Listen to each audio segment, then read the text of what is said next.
Greetings everyone, my name is Raziel and today we're looking at Kitur Neferis.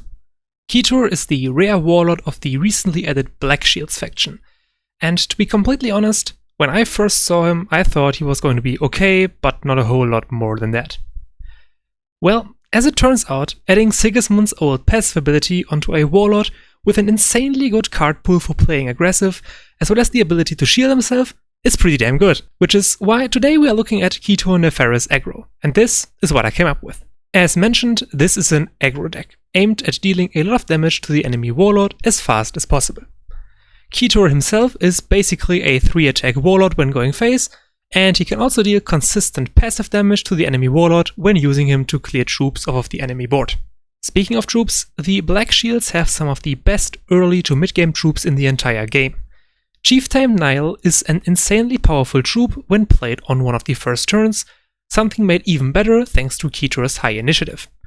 Nial can then use his sacrifice to make units like Destroyer Uurag stick easier to the board, allowing it to harvest random bonus after random bonus after random bonus, a buff that has the potential to spiral out of control quite quickly. Often an early game curve of Nial on turn 1 into Uurag on turn 2 can basically win the game on its own. But Kitur does not even need to rely on troops to finish off the enemy warlord. Charged Attack is a ridiculously good card for this kind of build. Combined with Khorne's Favour and 1 copy of Charged Attack, Kitur can deal a whopping 12 damage for 6 energy, assuming bonus attack hits the enemy warlord of course, thanks to the bonus attack triggering a Savage ability as well. All in all, this leads to an incredibly consistent and honestly quite fun to play aggro deck that can end games quickly and feels very rewarding to pilot. This makes it arguably the perfect deck for the upcoming Blackshields Battle Pass as well. Finally, the deck itself is sadly not 100% finished yet. I am still missing 2 legendary cards that very much should be included in this deck if you own them. These cards are the 3 energy legendary Yuma de Murtis, as well as the 7 energy legendary The Murmur. Yuma is simply an insanely good card for an aggro deck, and the Murmur is basically harsh removal on steroids, and there is no reason not to run him in any deck if you have him. If you want to know which card to replace if you have these 2, as well as a deeper dive into the card choices, etc., check out the deck paste in the description. That is it from me. Enjoy the games.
lies the next step in my improvement.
Is my own. My death is...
little. I only seek the salvation of mankind.